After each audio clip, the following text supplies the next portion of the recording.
here with Anton Varga and Pavlo Kovach for HYPER Annotations 3.0 triple ampersand's public program. So you guys are part of a collective called Open Group. Can you just talk about this institution a little bit, or this collective, just a small introduction?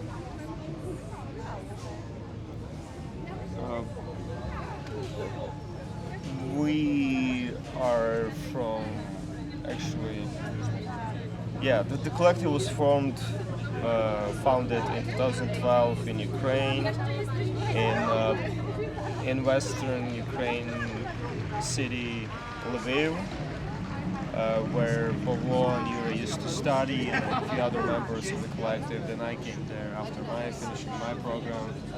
Well, since it was based around this also underground / very non-profit gallery did in Pula, and running the gallery for 1 year, then it's basically in a very natural way we decided to start working together as a art collective, and since then, since 2012, we are making works together, pieces. We also create things, but mostly the majority of our of our practice is making art. And what else? The name of the collective basically references to this, to the idea of a big open community, and the idea of engaging other people every time to the projects. So people are becoming the members of the collective, and then they're leaving. The project is done and stuff. And since the foundation is 6 of us, 4 members, now it's only 3 core members, and people around time to time are being involved, etc. Yeah, some projects it can be 300 people in a group. For example, in our project biography. So, and also I think one of our dreams, let's say, or that open group can work without us, for example. Because a lot of our projects are in a long time, in a continuous, that you can. A lot of projects that we can't just end it. Also because now the war is in Ukraine. So I think. Yes. And Open Group is largely a Ukrainian collective, and we all know that Poland and Ukraine have a sort of complicated history. So how do you think this Ukrainian collective, presenting in the Polish pavilion, how does this reassess or resignify this kind of historical tension between Ukraine and Poland? I think important to say that the first idea of Open Group was starting in Warsaw, when we was in Gaude Polonia, this is a residence for artists. And Yura and Yevgen Samborskis are sitting together and thinking about how we can do. And now the second way is it's not only about, but it's near, theory of Oscar Hansen and open form, theory of open form. So it's really closer to us.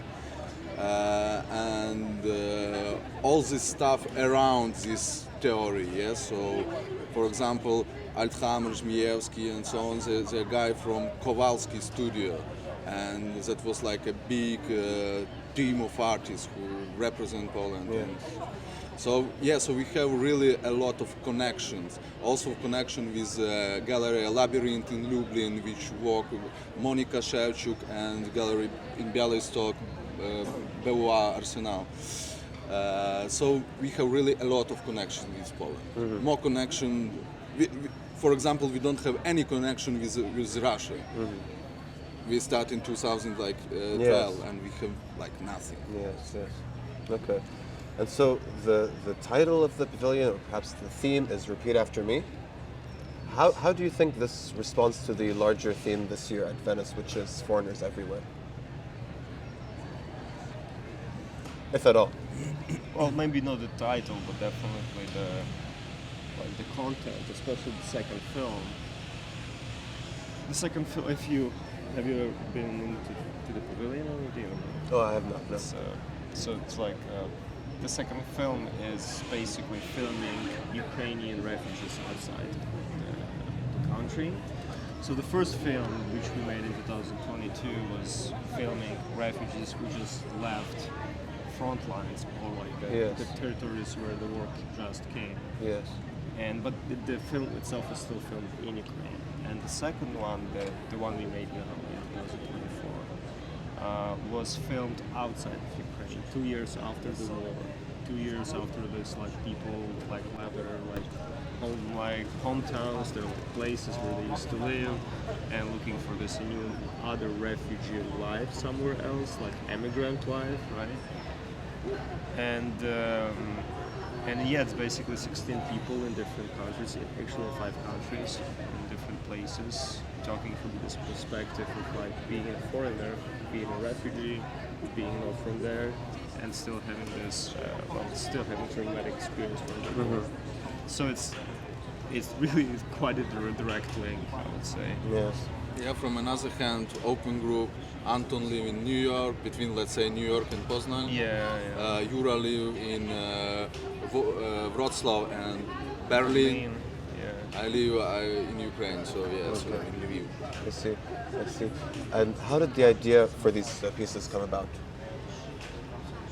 Well, we had it for we had the idea to work with the Sound of War from I think 2016 or something. Yes. And then like we always kind of was postponing let's think about this, but the shape was not there yet. And then in 2022, after the full-scale invasion, it became evident that we have to do something with the like war again, obviously just to raise the awareness and everything else. And months before the invasion, there was a PDF issued by the Ministry of Culture and Information of Ukraine, and actually the excerpt of that PDF file is there inside of the Pavilion, and which the PDF became kind of the last drop. Was like, wow, this we definitely have to use this, because what this PDF instruction was saying, it was just shared to regular citizens. Yeah. It was like saying, in case you will find yourself in some dangerous situation or in war combat zone, in case you should do this and this and this, and there's like different instructions you should follow, depends on what kind of weapon is used next to you. Yes. So there's like different steps you have to do. If, for example, strike rifles is used next to you, or it's like artillery, or it's like mortar shelling, or it's cruise missiles. Yes. So depends on those different weapons. There's like different algorithms you have to execute basically to save yourself. And then they were like saying also in the manual, but the most like the best way how to recognize and differentiate these weapons is just by the sound. So you should learn the sounds of the weapons. Yes. Yes. And then we were like, okay, so yeah, the sounds, even though the sound is so much subtle element of the war, it's like usually like we talk about images, video images, streaming, obviously. But then the sound is very subtle, but also crucial actually for your survival when you're there. We usually ask, how do you think that this year's pavilion, how would you situate it within the longer history of the national pavilions? But of course, this year's Polish pavilion features a Ukrainian collective. So I wanted to ask you also, what do you think of this sort of discontinuity or this gesture? Of gesture to be in Polish pavilion? Yes, precisely, yes. In Polish pavilion, it's not the first time that somebody from another country represents. Yes. So before it was like from Romania, Roma person, but she's like Roma Polish. Yes. And also Albertana. Albertana, which now she's in Germany. So for Poland, it's not new, It's not. and I think it's very courageous, also gesture, and very nice, Yes. and very like for them like to support Ukraine, like having this gesture to having Ukrainians in their pavilion, especially. But it's also very adequate to the situation because Poland accept like one of the biggest amount of the Ukrainian refugees in Europe, right? Yes. It's like Poland and Germany probably. They both have the biggest amount of the refugees. Yes. It's like 2 million in refugees in Poland or something. Yes. So it's also very relevant see. to the situation. And then if like yes, and we used to be also in 2018 we were creating Ukrainian pavilion, which is in Arsenale. Yes. And so we also have a long history of that pavilion, of Ukrainian representation as well. Back in 2015, we were like just a part of the group exhibition in the Ukrainian pavilion. Well, the whole story of Ukrainian pavilion is also like difficult. Well, I mean, difficult because it's not in Giardini. It's Ukrainian was shown first time only in 2001. And can you imagine back then it was like 10 years after the Soviet Union collapsed, so it was like the Soviet Union pavilion became Russian pavilion, which now because you ask about Yes. all those pavilions in history, like I have to mention that the Russian pavilion, which was built in 1913, was actually sponsored by Ukrainian at that point oligarch.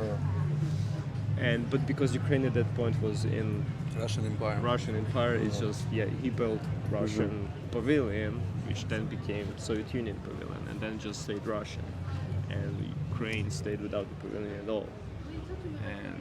But then back in 2001 it was the first representation, and the people at that point like curators and artists, they just brought big dirty green huge military tent and they just set it up in outside Giardini, but like next to the entrance. Kind of ironical, right? Like they start the presentation of Ukraine with the military tent already. Yeah. Pavlo, you wanted to say something? No. Okay, fantastic. Well, despite somewhat heavy themes, we'd like to end things on a bit of a light note. I wanted to ask you, are there any pavilions or shows that you're particularly excited about seeing this year or looking forward to seeing? Even if you haven't already seen them? No, we don't have time. We don't have time much, but of course we will definitely go around Giardini. We'll go to the main program. We'll go to see Arsenale. Well, I think we will definitely go to try some particular ones. I don't know. Of course, Ukrainian pavilion in Arsenal. Yes, But I think for me will be interesting. German pavilion. Somebody says that Holland pavilion is great. Japanese pavilion. So I just take some information. What's going to be interesting? Yeah. Because we don't have a lot of time to just. Yes, of I course. think it's always that the greatest show are outside the pavilion, in the museums here, Yes, or so I've heard. Well, thank you so much, guys. Of It was course. really Thank a you. pleasure. Yeah, thank you. Thank you.